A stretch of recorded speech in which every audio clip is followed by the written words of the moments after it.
Number 5 out of 6, only one more left. Everybody say, oh. Only one more, but there'll be more.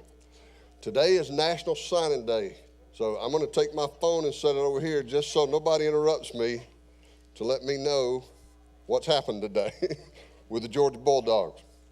It's all good. Okay. Thank you, Bjorn. Tonight is the 5th one, and I'm as excited about this one as I have the rest of them. I'm going to pretty much stick to money, but again, like I told you last week, everything is intertwined. Your health and your finances and your relationships, they all mesh together.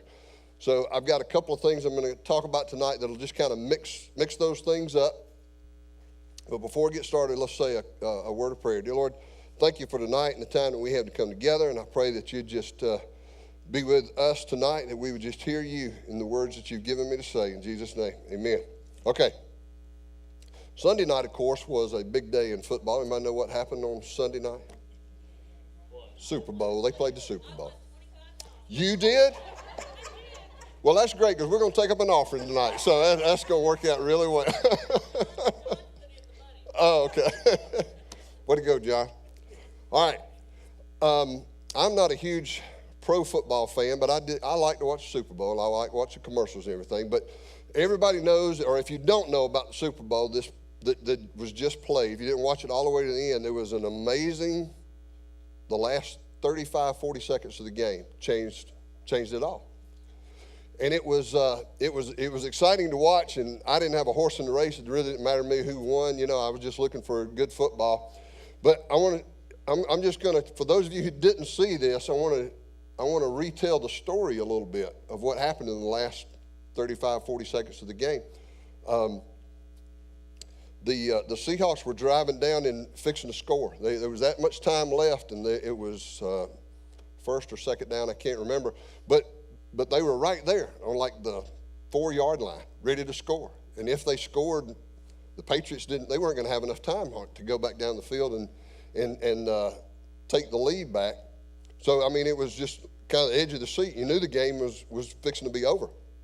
But there was a player on the team for the Patriots, and his name is Malcolm Butler, and he's a rookie.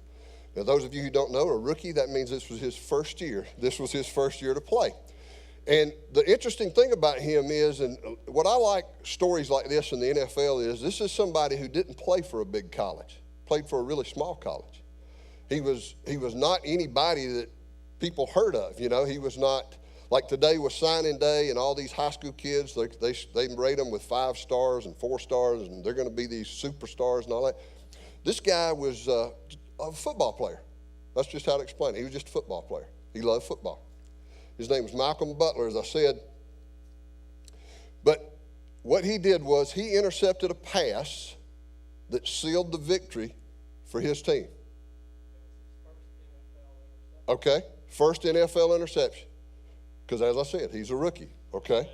And, sir? Hold on just a second. Let me pray about that for just a second. Lord, I pray that. Anyhow, so he intercepted the pass and sealed the victory for his team. Now, it was real exciting, and when he caught the ball, it just flipped completely because the Seahawks had it won. They were already celebrating. They've had it won. And this guy that nobody's heard of before intercepted this pass. Now, here's the thing I really want to set up for you is they interviewed him after the game, right after the game. So he didn't have time to think about anything. Here's what he said. And I love this, man. When he was sitting there, when he was saying that, I was just like, man, it's good stuff. Because they said, tell us about that play. And he said, I just had a vision that I was going to make a big play. And it came true. He said, he followed up with that, and he said, I'm just blessed, and I can't explain it right now. Just like that.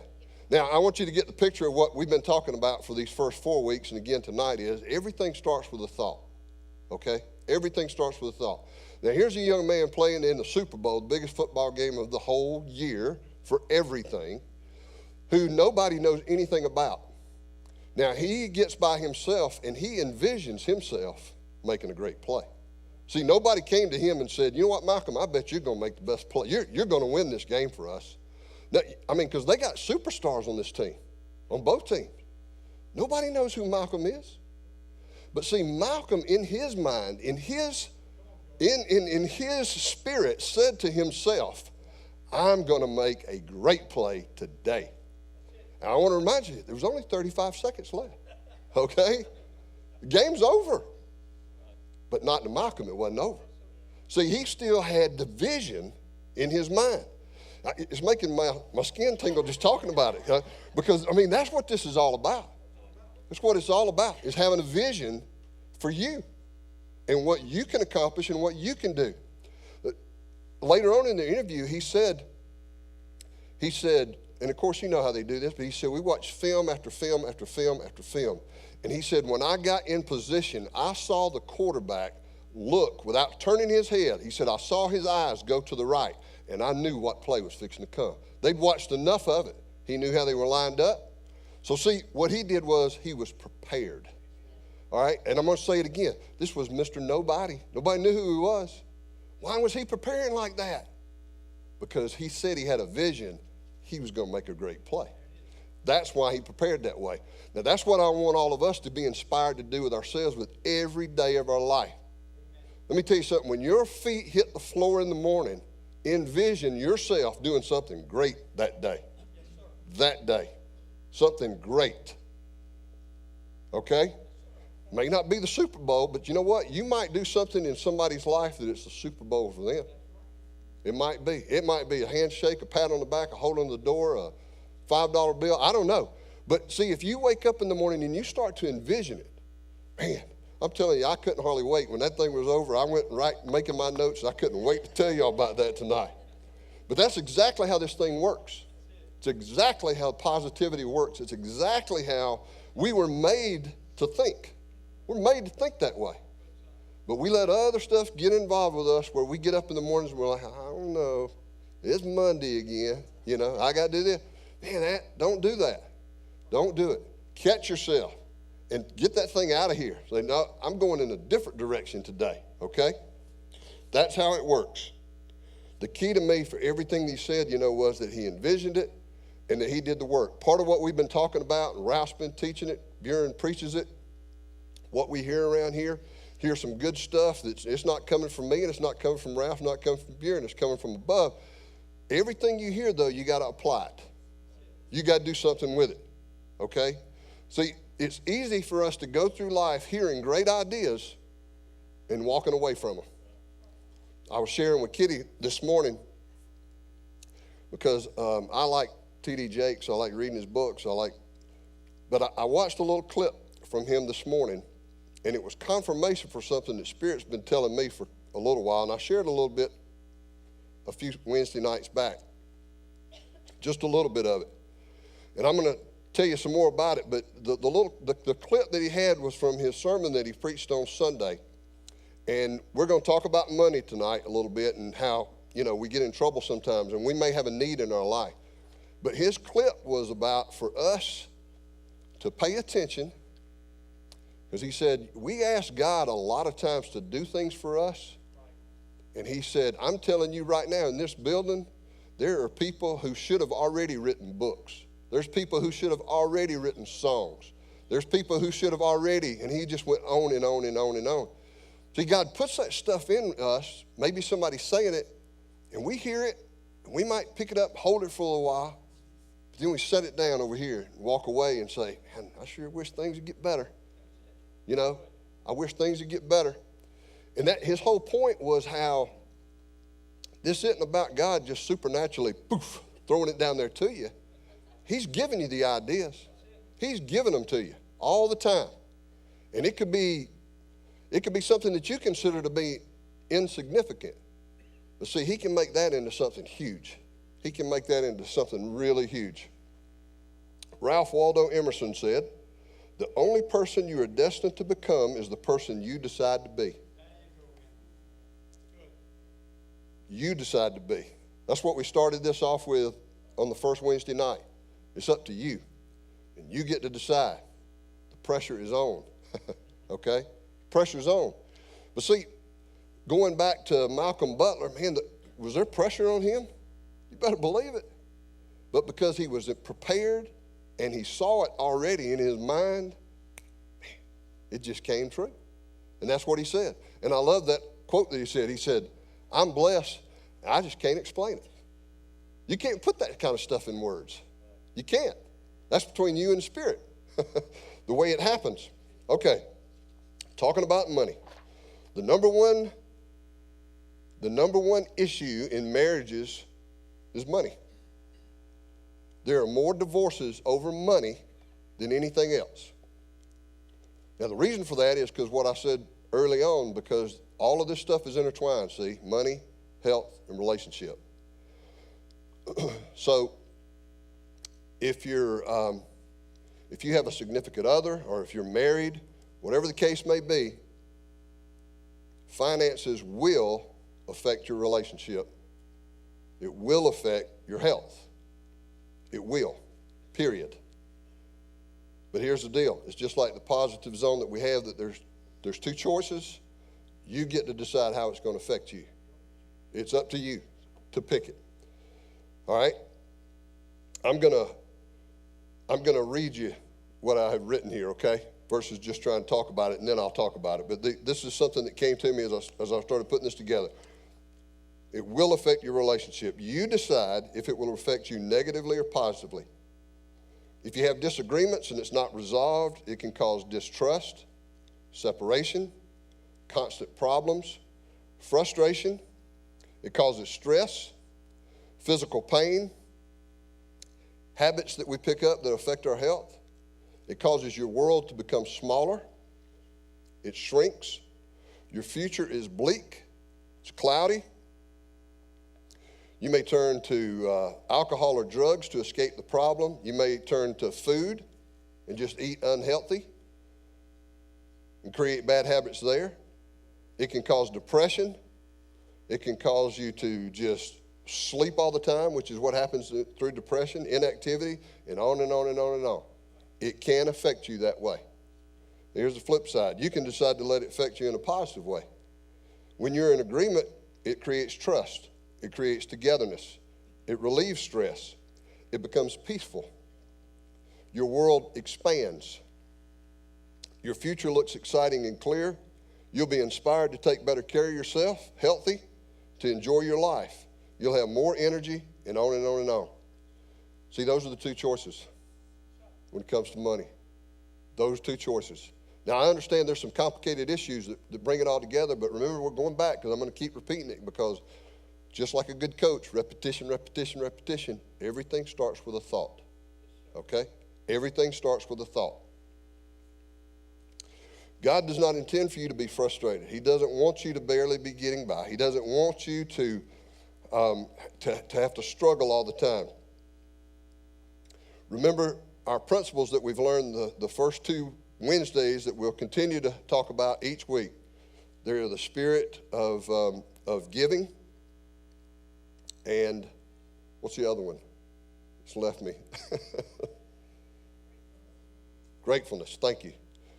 Giving and gratefulness and giving go together, and then paying attention and being responsible. Those are the 4 cornerstones.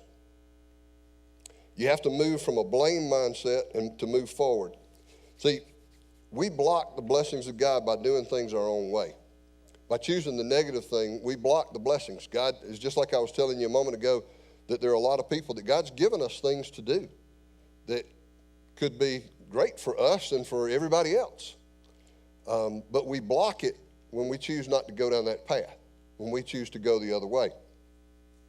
So, what we all want to do is to find the paragraph that I just read you about the positive side, the peacefulness, the joy of wanting to be healthy and taking care of yourself and all of those kind of things.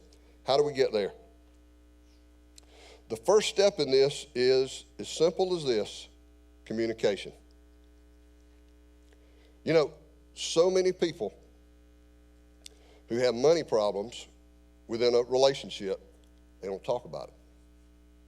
They may try to talk about it for a little while, but they don't get anywhere with it. So then the next method is we just won't talk about it. We'll just act like it's not there. and we'll just struggle along. See, that's the choice of that negative piece right there. So the first step is communication. You got to talk about it. You got to talk about where you learned how to handle money. One place that we fail along in our country, in my opinion, in just the education system, is teaching people how to handle money and finances. That's left up to, and it should be taught in the home, but we don't do that either. We're too busy. We got too many things going on. We may try to lead by example. So most people get to an adulthood, and nobody's ever told them how to do this. Nobody's ever shared with them how it's done. Now, I know they took simple mathematics, and that's all it is. It's just plus and minus.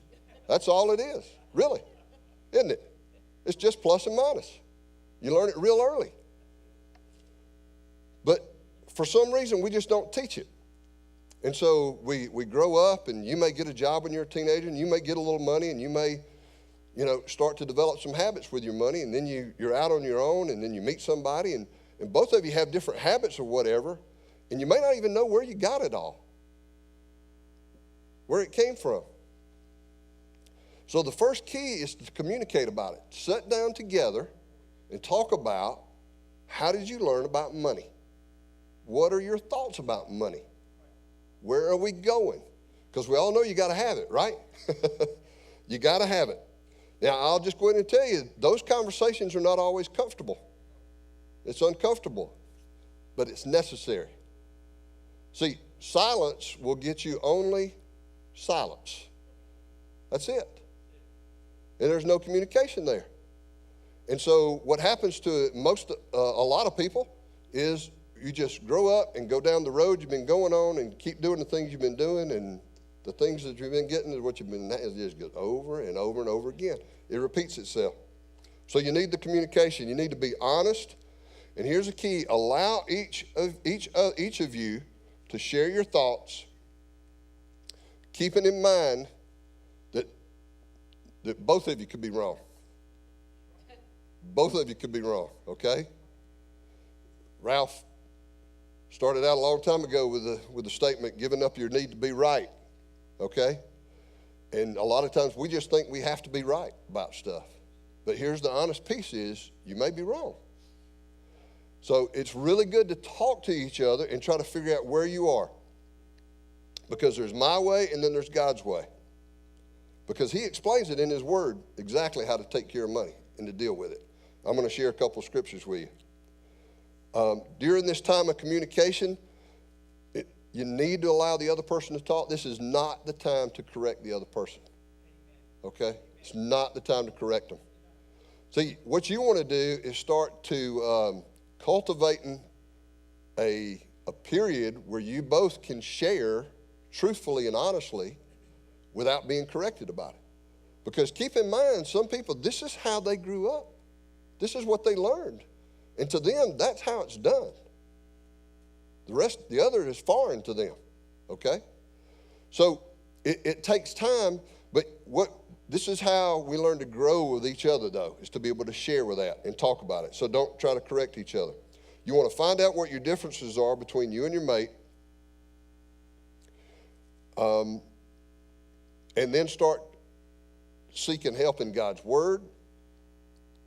One thing that I'm really big on, because I've talked to several people during some counseling times and even in coaching, and what I tell them is, don't take money advice from people who don't know how to handle money, right? Because see, now listen, listen, there are a lot of people, again, going back to this, who think they know how it's done, but they don't, all right? See, there are a lot of people today, remember how we talked about credit last week and how that goes, and how the quote that was there that I love, and it is heavy, but it's so true. You know, that we use credit because what we're saying is that God's provision is not enough for us. So we find another way to do it. And that's wrong, and it gets us in trouble. Puts us in a bad place. So the question for you tonight is, for you yourself, before you even have that conversation together, is, what do you believe about money? So you need to have that conversation with yourself and be honest with yourself about money. How do you deal with it? Do we need a lot or do we need a little? How are we going to get it? How much do we spend? All those things running through your mind. I'll tell you a good way to know to convince yourself of how you actually are feeling about money. I'll ask you this. When you come into some money, whether it's through a refund check for the IRS or a lottery ticket or if somebody gives you a big gift or you get a bonus, what are your first thoughts to do with that money? See, that'll start to tell you exactly where you are with your money. It'll tell you what are your first thoughts. See, most of us, because we don't know how it's done, we grow up and we think that when we get something like that, the first thing that comes to our mind is a 3-letter word, fun, right? What can I do with this to have fun with? Remember one of the principles, being responsible? You can have fun and be responsible, but they have to go together, okay? If you leave one of the elements out, if you're only responsible, you never have any fun. And if you're only doing the fun piece, you're never responsible. Both of those will go away. They're negatives. They're not going to work. You got to have a mixture of the two. You got to talk to yourself to understand the value of money. Remember how we talked about in the very first week about the penny and how the young man took the penny and that through the compound interest, that how it added up, and that they do add up quickly. One of the first things that we have to come to, we have to draw this conclusion, understanding to ourselves, first of all, through God's word, where he teaches us this, is it's not ours to begin with. See, when we get the money and we go down the fun thing right off the bat, we're leaving out the most important equation here, okay? It's the responsibility piece. And for some reason, we just think it's mine. And I can do whatever I want to with it because it's mine. And that gets us in trouble. So you have to understand that what you are to be a good steward of what God blesses you with. Here's what I'll tell you. If you start to have this conversation with your significant other, just by having the conversation, I'm going to give you a little bit of word of a prophecy over here. Just by having the conversation, good things will start happening to you. And I don't mean that in a magical way. I mean it in this sense that God honors us when we start doing things the way he says to do it, okay? And I don't mean that you're going to get this huge windfall. You might, I don't know, but that's not what they expect. But understand that when you start doing it the right way, God will bless you for it. Because see, what you're doing, instead of blocking the blessing, you're opening it up. You're making him a part of it. You're saying to him, I honor you, and that this is yours. What do we do with it? So we start to do that. So when you start looking at your finances and biblical principles, you allow God to bless you. Now, wherever you are right now, because it could run the gamut here tonight with those that are here. Don't beat yourself up over the discoveries that you make with this conversation. That's not what this is about either. It's not about one correcting the other, and it's also not about beating yourself up over the discoveries. Because the discoveries is a good thing. It's a good thing. See, you bring it to light. You see that you made mistakes, you're going to fix them and move on. And going back to the attitude with Malcolm, see, everything starts with a thought. So when you find these things that you've not done right, you've not done correctly, you didn't know, nobody ever told you, nobody ever showed you, then don't beat yourself up over it. Start with the thought in a positive realm from this aspect. Going forward, I know better. That's the first step. Going forward, I know better. I didn't know, okay? See, what you don't want to do during this discovery phase when you're communicating with each other is when it starts to come to light, because how many know that having this conversation, sometimes when I think I'm right and I start talking it out, I realize I'm wrong. That's part of the reason for the conversation. There's something about saying it and hearing yourself saying what your philosophy was. That it happens to me where I'm sitting, sometimes I'm like, I can't believe I just said that. Where did that come from? Where did that philosophy come from? But here's the thing, you don't want any of that to take place to where you start to develop a defeated mentality. Because again, that's not what the purpose of this is. The purpose is to get on the right track and move forward. See, one of the things when I was coaching that I still use today in my daily life, I try to remind myself all the time, man, when I was coaching kids, I couldn't tell you how many times, because it happens, you go out to start a game, and we're the team in the field first, so the visitors are hitting, and they get 6 runs in the first inning. We're losing 6-0. We ain't even batted yet. We ain't even come in. 6-0. One thing I learned about coaches that how kids will, man, they react is, I used to always meet them coming off the field. I didn't stand in the dugout. I always came outside as they're coming off, and I was clapping hands. Come on, guys, come on. And I would tell them, I would say, guess what? We're down 6-0. That's the bad news. The good news, we got the whole game to catch up. Let's go get them one at a time and go back in the dugout. And see, what I was portraying to them was not a defeated attitude. Bad things were just discovered here. We're down by 6.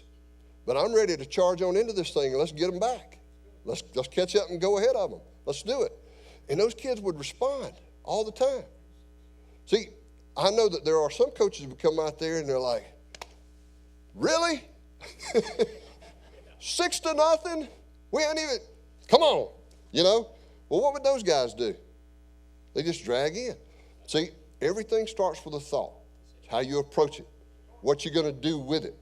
Because what I don't want is you to develop a defeated mentality. I want you to develop a winning mentality and go forward with it. It's your expectations. Remember Malcolm? He had an expectation. He's going to make a great play in that Super Bowl. You are blessed, and it has to be your mindset. My favorite verse that I've learned through going through the positive school is in Proverbs. So as a man thinketh, so is he. Man, you got to pay attention to your thoughts. That keeps you away from that defeated mentality if you pay attention. Because what you think is what you are. What you think is what you are. So you got to stay away from that. Another quote I shared with you last week from the book, The Slight Edge, one of my favorite books. But in this discovery phase, when you find things are wrong, here's a quote that I got from the book. He said, you can't change the past, you can change the future. Would you rather be influenced by something you can't change or something you can? See, that's what that's all about. That's the purpose of meeting the kids coming in off the field. I couldn't change it, we're behind by 6 runs. But I can change our attitude and make sure that we know we're going to catch them and we're going to get ahead of them. That's how it is. That's a great quote. You can't change the past. You can change the future. Would you rather be influenced by something you can't change and dwelling on that, or something you can change, and that's the future? All right. I'm going to read you something else that I got. This is agree to make your first thoughts to be aligned with the fundamentals of developing your spirit of giving and thankfulness, or fundamentals, and the spirit of responsibility and paying attention. You'll be on your way to peace when you do that. Agree together to make your first thoughts to be aligned with those fundamentals, a spirit of giving and thankfulness, responsibility and paying attention. You do those 4 things and everything will straighten up. It will. It'll straighten up. You'll be on your way to peace.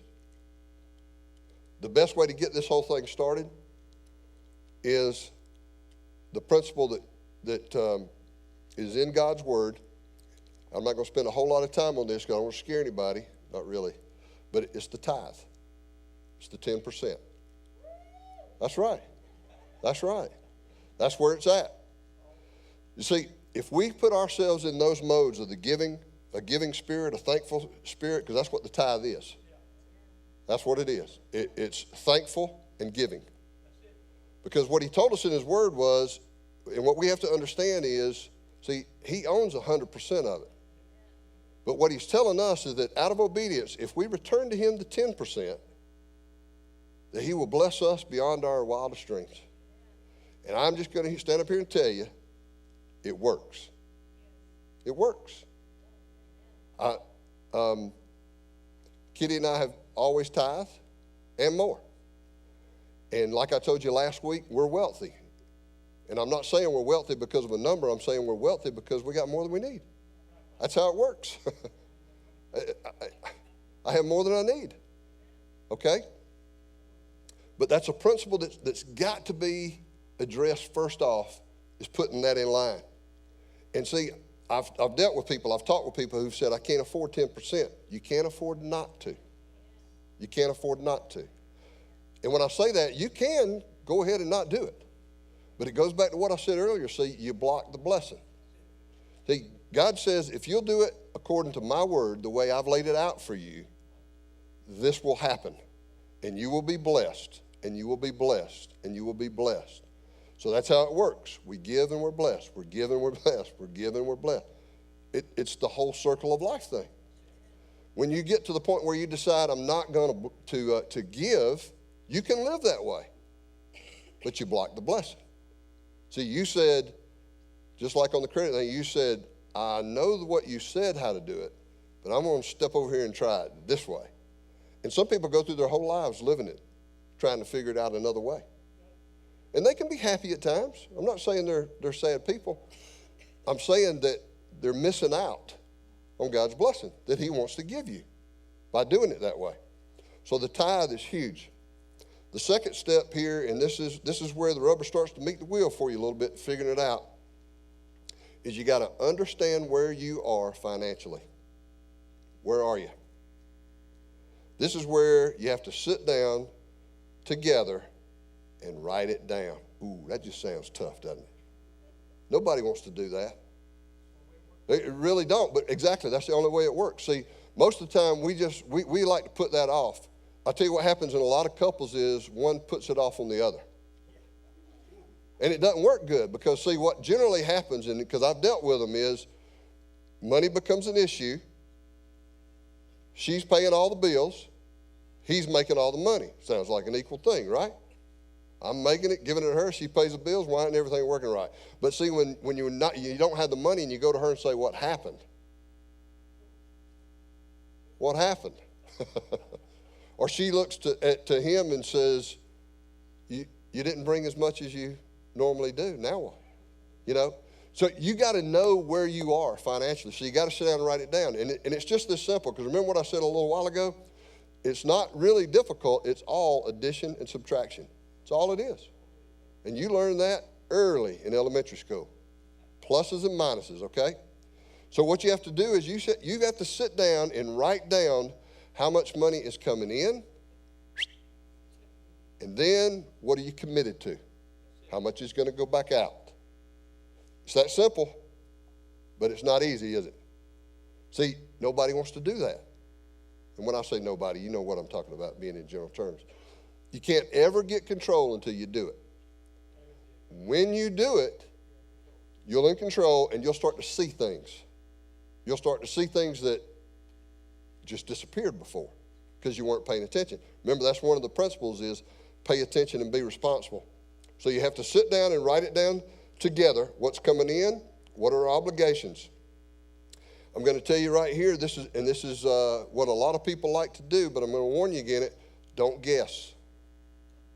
Don't estimate. Okay? Don't write down general terms, general numbers. Okay? Write down exactly what gets deposited. And for most people, everybody knows what you're getting. I know it varies from time to time, and you just have to deal with that. You still got to sit down and write it down, okay? Write it down, look at it together, study it, chew on it, shine the light on it, because this is your reality. See, this is your world. This is the truth. This is where we are. Most of us, or most people will go through, and when they do that, when they see that, they're taken back because it's not what they had in their mind, what they thought. It's not what they thought. It's completely different. But that's the whole piece of writing it down and looking at it and talking about it together.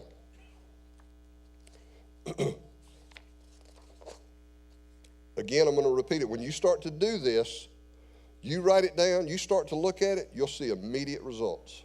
Immediate. It won't be a month from now, it'll be immediate. Number one, you'll be able to see what the truth is. And number two, going back to what I said, when you start paying attention and being responsible, God will bless you for it.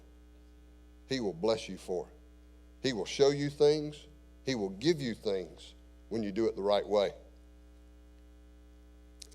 When you're looking at it, when you write it down and you see what's coming in and what's going out, this is where we start to identify where the holes are. Nobody likes to be in a boat that's leaking, right, Bjorn?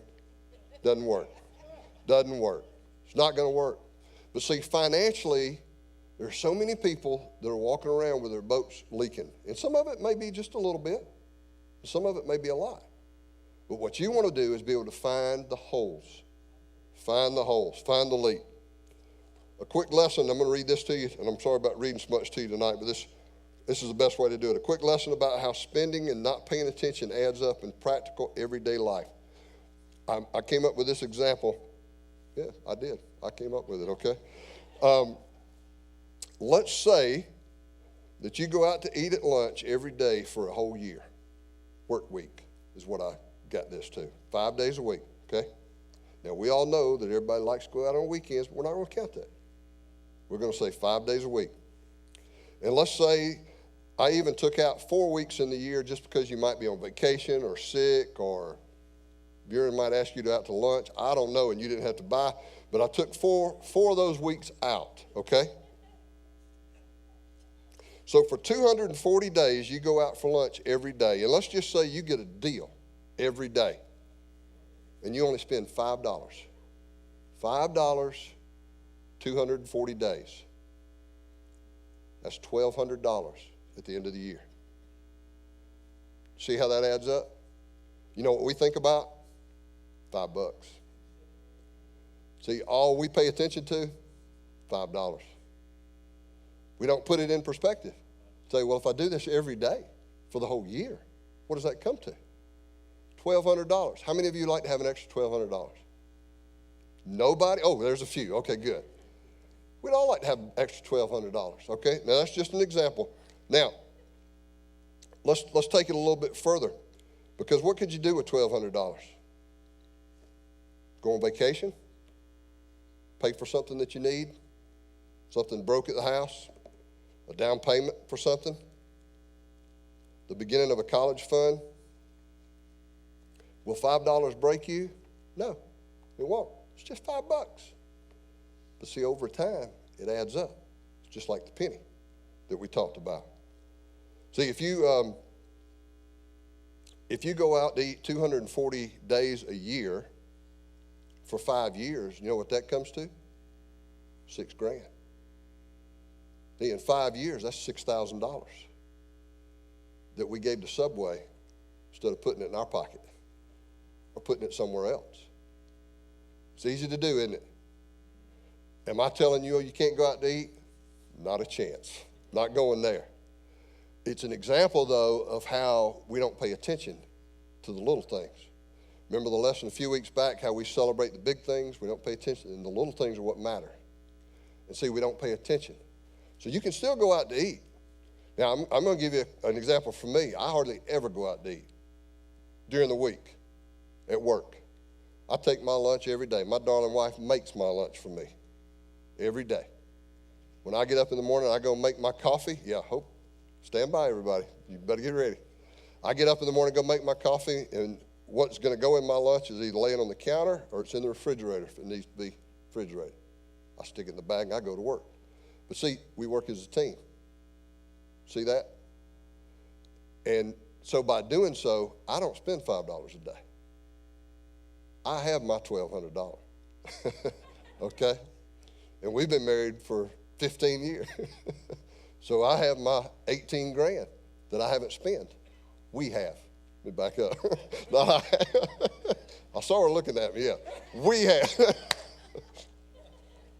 So you see the example? See how easy that is? And you pick out something in your life. What do you spend money on every day? It just goes away. It just goes away. See, when you start talking like this, here's the first thought people come into their mind. I work, and I ought to be able to get things that I want. True. True. And if you want them, do it. But if you want to get on the other side from a financial standpoint, keep your money in your pocket sometimes. See, don't have that mentality of, I work, so I get to spend it. And there's nothing wrong with having some things. Don't get me wrong, everybody knows, okay? But it's paying attention to the little things. See, everything starts with a thought. And we can take that, and for $5 a day for lunch, it's only $5. But when you sit down and add it up for the year, or for 5 years, or for 10 years, you could go to Paris for 2 weeks. But see there, it's a choice. I would rather eat Subways than go to the Eiffel Tower. I mean, that's what it amounts to at times, okay? For all of those things. You get to choose. You have to get on the same page, and you have to agree, and you have to have a plan, and you have to stick to it. Now, the thing I want to tell you here is to be positive. Going back to Malcolm, whatever your plan's going to be financially or where you want to be, because what I want to inspire you of tonight is to see where you are. And you may be great. And if you are, good. I'm glad for you. But we all can learn all the time and get better. See, that's how Malcolm got to where he was, okay? He understood that. And he had that vision, and he was positive. But going back to the very first lesson, you know what Malcolm had above everything else is? He believed in Malcolm. He didn't need for anybody else to believe in him. See, he didn't go to everybody else and say, do you believe I'm going to make a good play right here? He wasn't interested in what anybody else said. Not how they thought. He knew what he was going to do. And you can do the same thing financially. See, you go and you look at it and you make a decision. And then you be positive and you believe in yourself of where you want to go and what you want to do with it and how you want to get there exactly. See, what we've been doing here during the discovery phase, what you're going to do is you're going to identify the weaknesses and you're going to turn it into a positive. All right? Because that's how it's done. So you don't beat each other up. You don't beat yourself up for what you discover. You flip it to the other way. How can I do this? Because there's ways of doing it. And it amounts to being responsible and paying attention, have a giving spirit. I'm going to share with you a few money disciplines. Now, the first one is a no-brainer, but most people, we don't pay attention to it. Live below your means. It's a simple concept. It's a simple concept. But see, we grew up and we're conditioned to believe certain things about ourselves and what compared to other people and those kind of things, to where most people would say that is a true statement and should be followed, and then they would follow it with a but. But if you want to get to where you need to be and where God wants you to be, and to be in a position where you can have blessings beyond measure, you have to understand that concept, and that is to live below your means. See, adding and subtracting, plussing and minusing. The only possible way to save any money is to live below your means, right? Because if you don't, if you live exactly what you bring in, then you're zero, okay? The only way to save any money is to live below your means. Now, see, remember the scripture verse I shared with you last week that looked like it was a positive, but it was a negative? See, that's the same thing. Live below your means. That sounds negative, doesn't it? Doesn't it? We see it sometimes as it's a downer. It's pulling us down. But see, that's the beauty of what we discovered last week too. What appears to be a negative is a positive. If you'll follow those principles, it's incredible. It's incredible what God will do. He'll bless you by following those principles. So live below your means. And what that means is not to spend more than what you bring in, period. But remember, we're going to write it down so we'll already know. Going back there. Another discipline to understand is, and about bills. Nobody likes them, but they do come. They do come. So you have to have a philosophy or a discipline about how you're going to deal with bills. And if I took a survey, we'd probably have all kinds of different stuff around here. Some people pay their bills one time a month. Some people pay them twice a month, depending on how you get paid. Some people Some people pay the bill the day it comes in the mail. I know somebody like that. The day it comes in. Why let it sit around? Pay it and it's done. Behind you. It's over.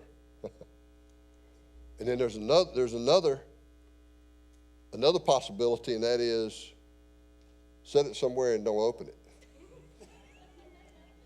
Anybody ever deal with a bill like that? I have. Not recently, but I have. There was a time in my life that I had this crazy idea that if I never opened it, it wasn't so. Because I can look somebody in the eye and say, I never saw it.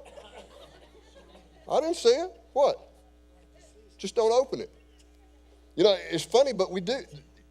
Believe me, it is a philosophy. It is. There you go. Return to sender. Here's what I do know, and you know too, that doesn't work. It doesn't work. So you have to have a philosophy of how to deal with them, when you're going to pay them. So you have a plan.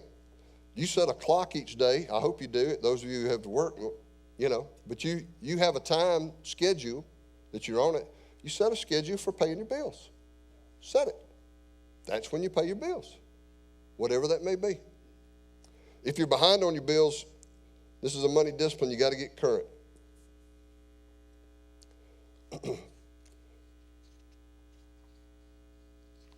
You have to get current, because by ignoring it and not being current can damage you big time. Big time. So you want to get current with them. If you don't have the money to get current with them, call them. Talk to them. Work something out. But don't do the other one, or ignore, or put it away, or hide it, because it's only going to get bigger. Another discipline, and this comes from Kitty and I, we love Dave Ramsey. We read his books, listened to his radio show, but another discipline is you need to save $1,000 for an emergency. One of your first things, you start writing it down, start getting things in order. You need $1,000 for an emergency. And if you don't have $1,000, if you'll work on it, you'll be surprised how fast that'll come. Because remember what I told you, you start doing the right things, good things will happen to you. And you'll accumulate it quicker than you think you will if you start working on it. But you make out the plan.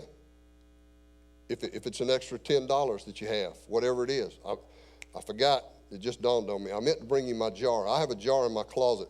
It's a big jar. I'll tell you one of the ways that I save money is I do like to deal with cash, unlike a lot of people, but I do like, when I go anywhere, if I pay for something and it's $1.16, I don't look for 16 cents in my pocket. I always give them $2. And the change that I get back, when I get home every day, I put it in that jar. It's the way I save money. I'm not going to tell you where that jar is right now. It's probably got $300 in it right now in change. Maybe more. I don't know. But see how simple that is? How simple that is? And every now and then I use that. I'll tell you, I use most of that when Kitty and I go yard selling on Saturday morning. I shake those quarters out because I'm making a deal today. But see where that is? See, that's money that instead of money disappearing and not knowing about it, I got money that I saved without even thinking about it. And then I can go to a yard sale and swing a deal for a quarter. Nothing. It didn't come up from anywhere. You see how it works? Save $1,000. Make it happen. The debt piece, we talked about that last week. You got to get out of debt because debt will crush you. It enslaves you, and it's a negative. It's funny sometimes because we can laugh at it, but you know, I hear people who buy stuff on credit that's on sale. Well, that's crazy. If you're not going to pay the bill off when it comes in, you didn't buy it on sale. You're going to pay more than you would have paid if the price was way higher right there. But see, in our nation today, there are so many people who fall into this thing of, it used to be, a minimum payment. It's only $10 a month. I can charge whatever on this thing. It's $10 a month. Yahoo! You know? But the catch is that it's $10 a month for the rest of your life. For the rest of your life. For what you could save. I've had opportunities, and by saving and by doing things right and doing it first the right way, where Kitty and I have bought cars where we've paid cash for them. Not brand new cars, don't get me wrong, but cars we've got. Pay cash for them. And I've had people say, I couldn't do that. Well, of course you could. Because you go out and take a car loan and you make payments every month. So all you have to do is reverse that. You make your payments to you first, and then you go buy your car. See, we don't like doing that because we like a microwave world that we're in. And we don't like to do the principles. But see, that's what, in God's word, it tells us to be wary of debt, to stay away from it because it traps you. It enslaves you. You become a slave to it. So, if you follow the right principles, you can stay away from that, okay? So get out of debt. And I can talk to anybody, Kitty and I can. There's a lot of people who can tell you, like the way Dave Ramsey, he has a method. If you have multiple debts, of how to knock them out. And I'll be glad to help anybody and tell you what that plan is, and it works. It works. Here's a discipline. If you don't have the money, wait until you do. See, that's part of the first principle there, being responsible. I can tell you that the way we do things at our house, when we take a trip, it's paid for before we go. We don't take a trip and then get back home and look at each other and say, now, how are we going to do this? See, we already know before we go that it's paid for. And if we don't have the money, we don't go. We just wait. Because if you keep doing the right things the right way, I'll have the money. We'll get the money. It'll come. But we wait. We're patient. So by writing all this down, by going through all this process, you can learn to where all your money goes, because money just seems to disappear so many times. And we have so many, I'll get to that in just a minute. Remember the story of the penny and how that adds up. See, debt does the exact same thing, because that's the negative, but it's the same principle. Adds over and over. But I'm telling you things where you've got to have a plan. Proverbs 21:5-6 says this. Good planning and hard work lead to prosperity, but hasty shortcuts lead to poverty. That's how simple it is. So you got to have a plan. You got to write it down. You got to know what you have. You got to know where it's going.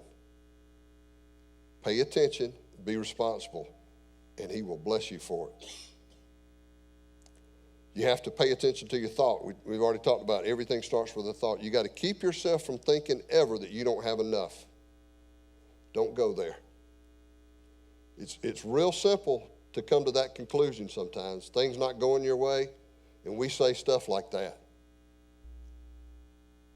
Don't let that happen. Keep your mindset focused on what you have and how blessed you are. Another principle is there can be no secrets between each other. No secrets. There can, but you hold yourself back by doing that. You hold your family, the whole unit, you hold it back when you do that. See, the whole idea of being in a relationship is to be a team. It's like I was talking about where my lunch is ready for me all the time. And I do things for Kitty, but see, we work as a team. We do things for each other. We make things easier for one another, but we do things as a team. But you can't have secrets. Everything's got to be in the open. You got to be a team player.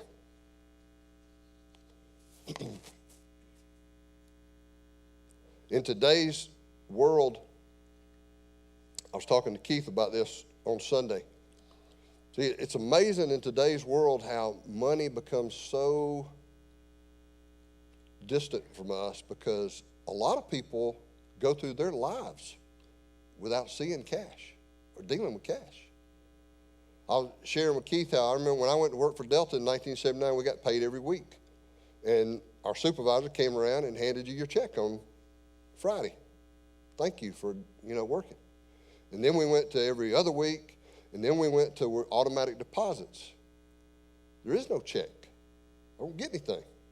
They do put it in my account, or I wouldn't go in, but they do put it in my account. But you see what I'm saying? You get disconnected from money. And everything that we do today, most of you pay your bills online. I do still write checks. I not for everything, but I do write some checks. But it's so easy right now, the way things are, that we let it happen electronically without paying attention. But I'm here to tell you, mistakes can happen with the electronics. You have to pay attention. So whatever you use today, make sure you pay attention to it. Keep up with it. See, it's so easy. I told Kitty today, I made a donation today for the Special Olympics in Minnesota. I have a friend that's doing the polar bear plunge. But I told Kitty today, I said, there's going to be a $25 charge on the credit card because I made a donation, so she would know. But see how easy that was? And all I had to do was click a button, write it in, and poof. I didn't see any money. No money passed hands, but I was able to do it. But it can all happen in a flash like that by not paying attention, and it can disappear. All right. Remember that everything starts with a thought. Make your plan for your finances. Be positive and believe you can do it. There'll be times when you get off track, but pay attention. Get back on the track ASAP. When you see a mistake, don't beat yourself up. Learn from it and stay focused. I'm just about out of time, but I'm gonna breeze through here with my final discipline tips for you as far as finances go. Speak of your blessings. Don't speak of your neediness. Period. See, what you speak about comes about, right, Ralph? Notice your good things. Don't focus on things you don't have. Offer to do things for others. Focus on what you have. Measure your success against God's plan and not compared to anybody else, what he does for you. I'm going to close with prayer, but before I close this piece, Bjorn's going to have a prayer for somebody. But tonight, what we talked about is the finances, and I hope that you're able to pull just a little bit, if it's just one little tidbit, to pay attention to your finances of what you are, of what you have. And I'm going to go back to the most important piece to start all this off is the communication piece, and then to be obedient with the tithe to the church. When those things happen, big things are going to happen for you. Big things are going to happen, and you will be overwhelmed with what God will bless you with if you do things according to his principle, okay? All right? I'm going to close with prayer, and then Bjorn's going to come. Lord, thank you for tonight, for the time we had to come together, and I pray, dear Lord, that for each one of us, no matter where we are financially, that we pay attention, that we become responsible, and we do things the way that you have us to do, the way that you've written it out in your word, the principles that we follow. I pray blessings upon each one here tonight. In Jesus' name, amen. Okay? Amen. Good stuff. Let's stand.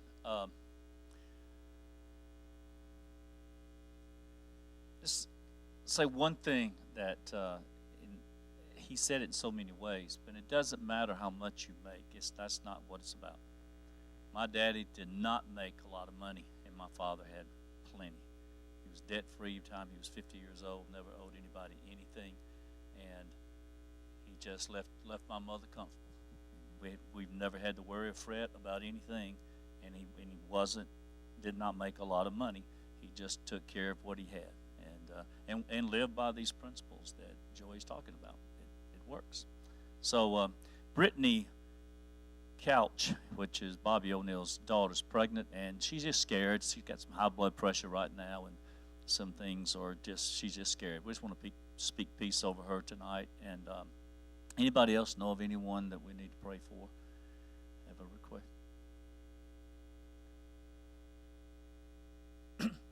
Yeah.